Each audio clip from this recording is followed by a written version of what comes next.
My name is John Myers. I'm the owner of Golf Car Specialties. I've been fortunate to be with my buddy for, we were just talking about it, 20 years together. And I'm so proud of him and Pam. They've done such a great job. But I want to tell you a little bit about how I met Joel.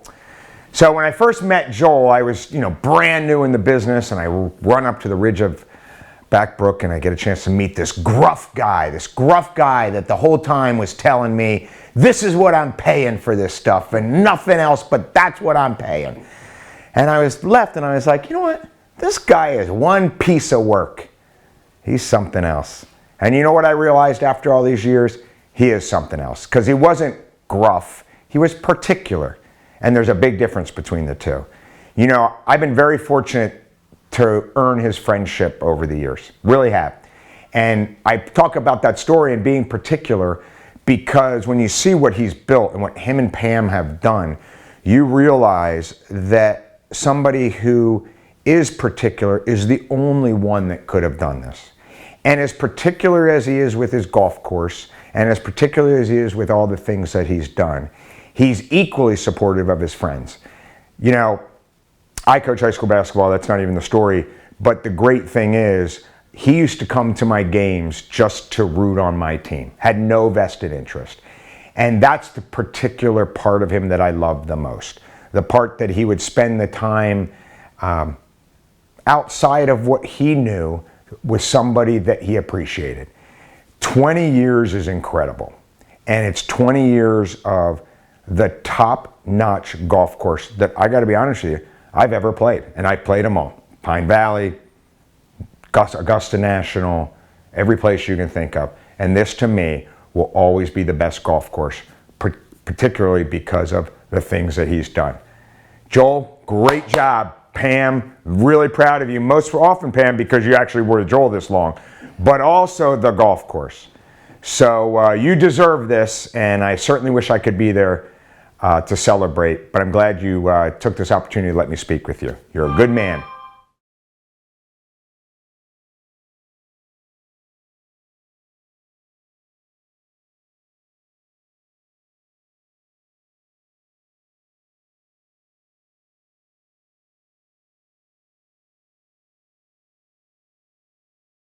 Good evening. My name is Tom Bracken. I am the current president and CEO of the New Jersey State Chamber of Commerce. But in a former life, I was the president and CEO of Sun National Bank, and that's where I first was introduced to Joel and Pam Moore. In 2001, I took over Sun National Bank, and one of the very first customer introductions I had was with Joel, who was in the process of building the Ridge. And our bank was discussing the financing of that for Joel. Now let me preface this by saying that banks normally don't finance golf courses. It's not something banks like to do for many reasons, but I was a golfer. I met Joel. I heard his vision. My first comment was, an accountant building a golf course? That kind of jaded my thought process until I met Joel and Pam. And after meeting with them and hearing them, I started to come around to the fact that this could be a very real project. And having been a heavy advocate for the state of New Jersey, the Ridge could be a huge asset for the state of New Jersey, a big drawing card for events, tournaments, and a real asset to our state. So after many discussions and many negotiations, we decided as a bank to finance the course for Joel. I would tell you at the very end, we had a little bit of a hurdle to overcome. And, banking is all about relationships. And I had two very good friends, John Clifford and Steve Pineco, who stepped in and helped Joel at the very end and helped me put the package together for the bank from a loan standpoint. And their involvement meant a lot to my decision because I respected both of those gentlemen. They had great integrity. They were financially smart. They knew what they were doing, and they were willing to step up to help Joel. So the whole issue of relationships really came into play. And I've always said when I was a banker that, you know, you don't lend to a balance sheet, you don't lend to a P&L statement, you lend to people. And if you don't have confidence in the people you're lending to, you should never make loans. I grew a huge confidence level with Joel and Pam. I had an enormous confidence level with John and Steve. And the combination of all that led us to provide the financing. And as they say, the rest is history. I look around today, in fact, I'm looking out the window right now at the course. What a wonderful golf course, what a wonderful venue. I've played it many times. It's beaten me up many times. It will always beat me up, but it's a great venue. One of the highlights of my life is at my son's engagement party. We had a small outing here that Joel was kind enough to let us put on. And on the second hole, my son, the groom-to-be, got a hole-in-one. And Joel gave me a very nice, took the flag on that hole and mounted it and gave me a great picture for my son, a great picture that was framed with the flag. He still has it. It's a very prized piece of history for him. So another great experience I've had here. But I do want to say that I was very pleased to be introduced to Joel. I'm very happy to have played a very small role in what has been created here. It is a real honor to be asked to speak at the 20th anniversary. I appreciate all Joel has done for me in allowing me to play this course over the years, and I congratulate him on a wonderful accomplishment and wish him the best going forward.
In far western New Jersey lies a landscape that seems untouched by time and man. The terrain rises and falls, is thick with forest and etched by rivers and streams. And it's where Joel Moore built his dream club, the Ridge at Backbrook. If you haven't heard of the Ridge at Backbrook, we'll let you in on the secret. On 300 untouched acres, Joel Moore and his wife Pam wanted to create a true golf experience. No pool, no tennis, no homes. A golf oasis casual in atmosphere, but serious about the game. They considered only one architect, Tom Fazio. The course opened in 2002 to raves and awards, and yet most people still haven't heard of it. They don't know what they are missing. Fazio made every hole special, incorporating the rolling hills, trees, a large lake, and 3 ponds. He crafted a challenging test that is bold as well as beautiful. And in typical Fazio fashion, the course looks as if it's been on the site for many years. The fairways are wide, but the constant movement of the land means golfers will face a variety of slopes and lies. Bunkers are few, but those that do appear are large, deep, and carefully positioned to make golfers think. The stiffest defense at the Ridge are its greens. They are big, deceptive, and always in perfect condition. There really is a ridge at the Ridge at Backbrook. Veins of barn red shale, exposed during construction, add color and thrills to a number of holes on the course. At the par 5 7th, it splits the wide fairway and forces players to choose a side.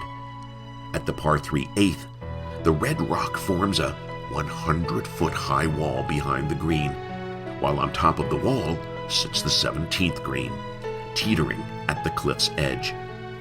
And at the par 5 5th and 18th holes, the red shale creates a dramatic backdrop on approach shots to these greens.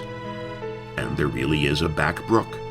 It weaves in and out of the course, angling into play with the ability to drown the best of intentions if not shown the proper respect. The final hole is just one example where the meandering stream protects a wide yet shallow green nestled on a shelf above the flowing water. The exhilaration of the round carries into the Mountain Lodge-style clubhouse. Grand in design, it is intimate and comfortable inside, with a welcoming bar and restaurant, handsome, fully appointed locker rooms, and quiet corners, ideal for friendly conversation and recounting rounds just finished. Steps away is an expansive practice area with bunkers, short game areas, and 2 putting greens. The broad driving range, the kind a real golf club should have, has multiple target greens, bunkers, and fairway-like targets. There's also a separate teaching tee. The Ridge at Backbrook is private golf at its best, a club that revels in its natural beauty. As Tom Fazio put it, golfers will be shocked by the natural beauty and drama of this course. Just when you think you've played the best 9 holes you've ever played, you step up to the 10th tee and it starts all over again. This is the Ridge at Backbrook, a hidden gem among the best courses in America, where golfers passionate about the game should be playing.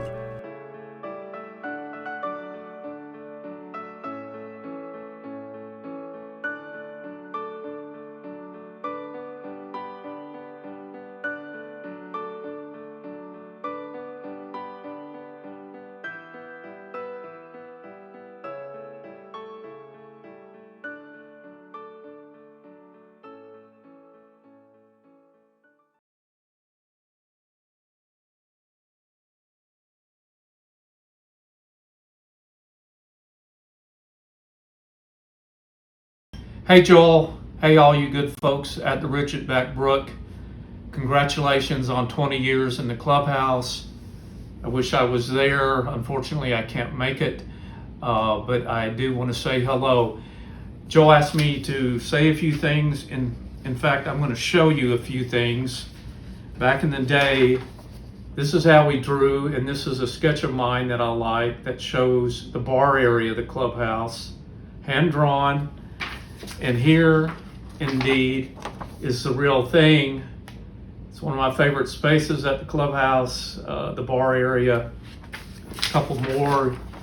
You know that the clubhouse is built out of lodgepole pine almost entirely. It was fun to have that as something to design from. Another one of my favorites that shows the entry structure and the magnitude and size of those pines. When I talk about the clubhouse to my friends, and more specifically and more importantly to my wife and son and daughter, it is one of the projects I'm very, very proud of. I use a couple words. One of the words is brave. It was a brave endeavor to take on a large clubhouse that's almost entirely lodgepole pine and rustic when no one else was doing that sort of thing back in 2000. And the other word I would use is honesty. The club and the building is built almost entirely from this structure. It has structural integrity. Where did that come from? It came from a good merger of the client, Joel, and myself deciding that we wanted to do this right, and we wanted to give a lot of drama to the clubhouse. I think we're both very, very proud of it. Well, enough of that. I want you to go have a good time, enjoy your dinner. Again, I wish I was there someday, but have a good evening. Thank you.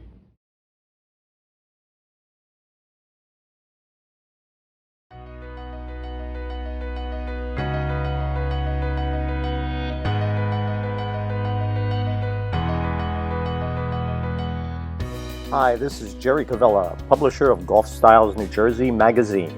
In this edition of our Golf Styles Minute, we take an inside look at the Ridge at Back Brook.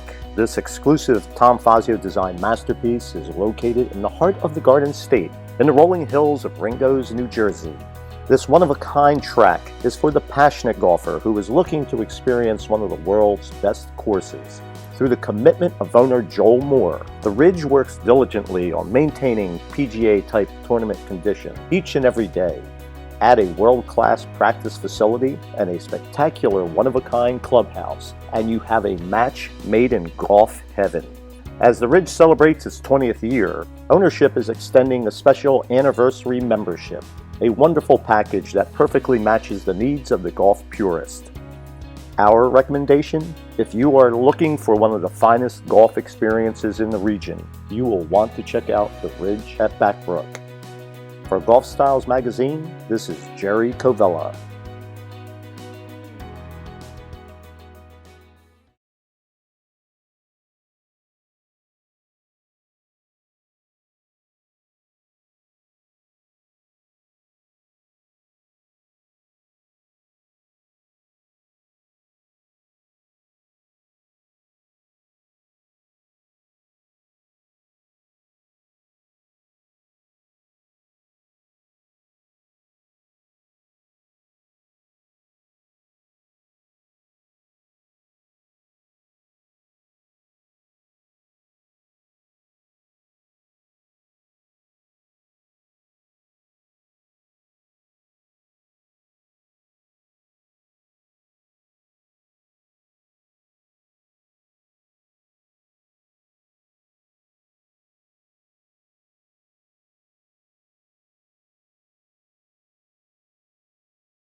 Mr. Moore, have you been involved in any other New Jersey actions that impacted the New Jersey golf industry?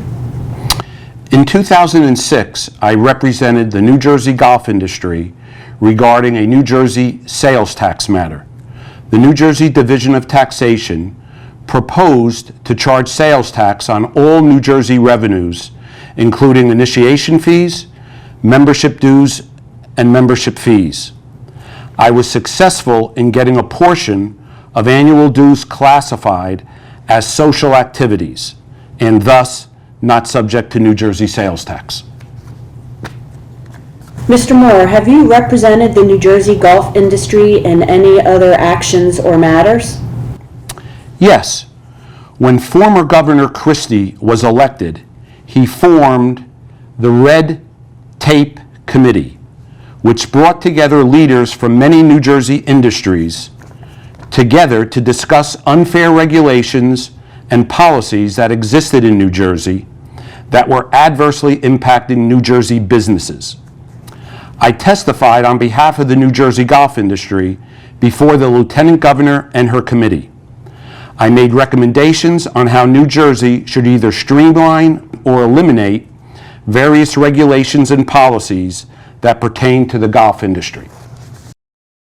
Mr. Moore, were you involved in getting New Jersey golf courses reopened after the governor closed all golf courses last spring due to the pandemic? Yes.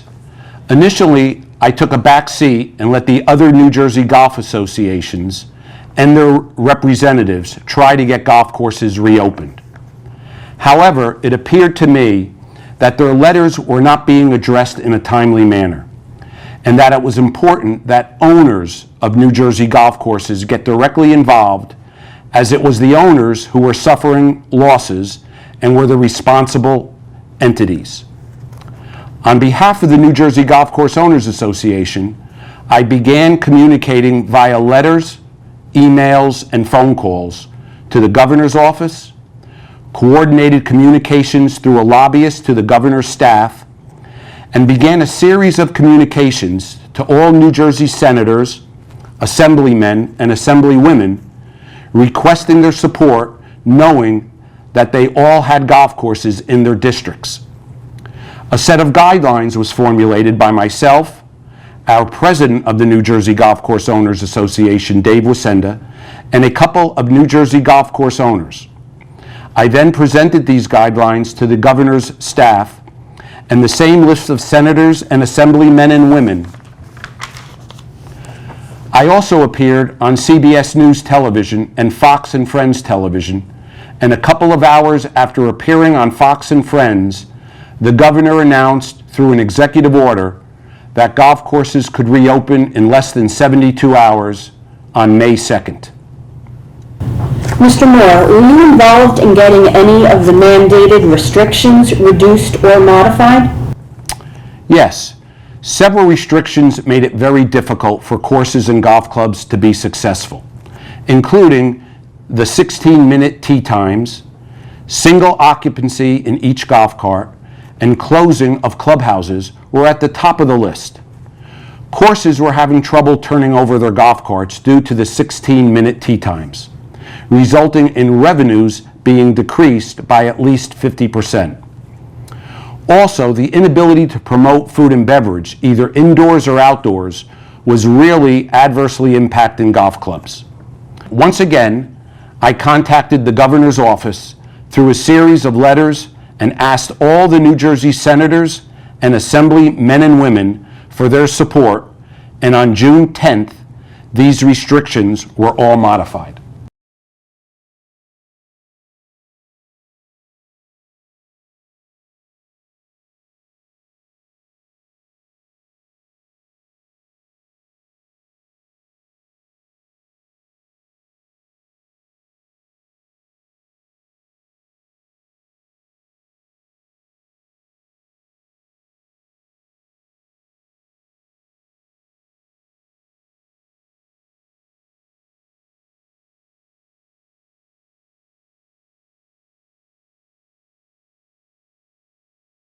Hello, my name's Joel Moore.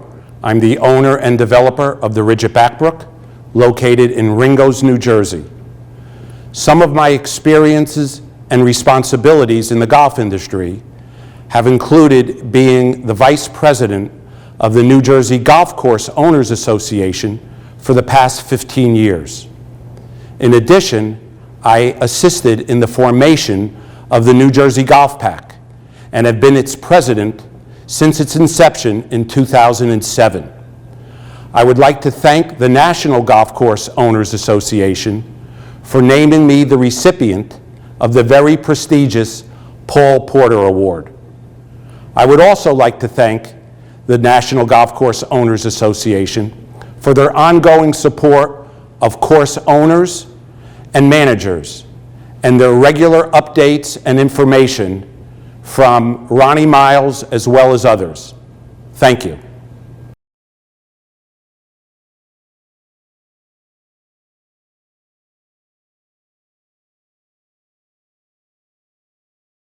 Hoping to flock to the state's wide open fairways despite the governor's orders to keep courses closed. We're going to speak to one club owner who is pleading to let residents play.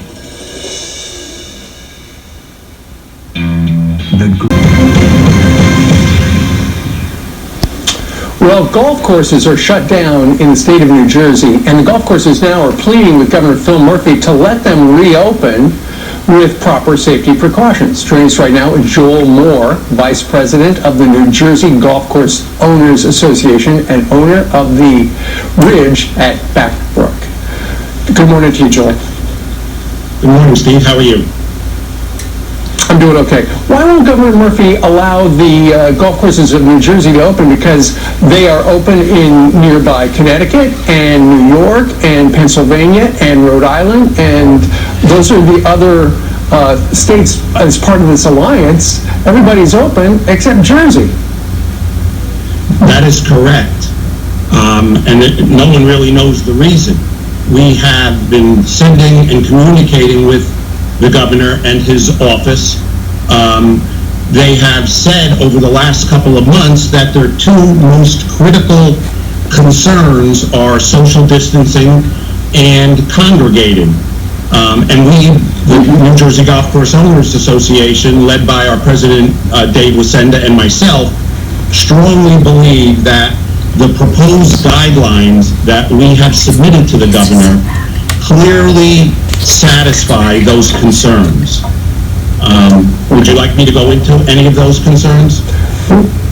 Absolutely, Joel, because I'm sure you've written a letter and it's wound up on the desk of the governor, but he is so busy. If you tell the governor right now, I guarantee he will see this video sometime today.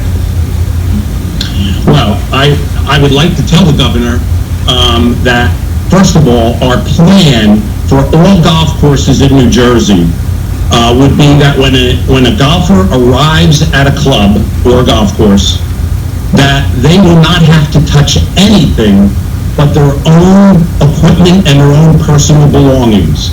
We have structured and put together our guidelines based on totally focused and satisfying those two concerns. For instance, if an individual is coming to play golf, there will not be outside staff that will take their golf bag and put it somewhere. The individual golfer will have to deal with it themselves. In addition, we are requiring that golfers have a choice. They can either walk and carry their own bag, not utilizing a caddy, or they can take a golf cart, but it's only one person per cart. When you factor those two things in, by itself it promotes social distancing. But in addition, we are going to require other things that will make the playing of golf much safer, such as we will be removing the rakes that are in the bunkers. That'll be a requirement. We'll be removing or covering the ball washers that are on the golf course. The flag itself, the cup, will be modified, so when the ball goes into the cup, yes. It sounds like you have thought of everything. You're doing your best. The great thing about golf is, for me, it relaxes you. It's good for your mind. It's good for your body. As I go and find out where I lost that ball, it's a wonderful sport. I hope the governor is listening. Joel Moore, let's see if they open the courses in Jersey. Thank you, sir. As President Trump is going to meet with New Jersey Governor Phil Murphy at 11 o'clock in the morning. The governor announced yesterday golf courses and state parks will reopen on Saturday. That came just an hour or two after we had a golf course owner right here on Fox and Friends pleading with the governor to reopen them. He decided he would do that 1 hour from right now. Governor.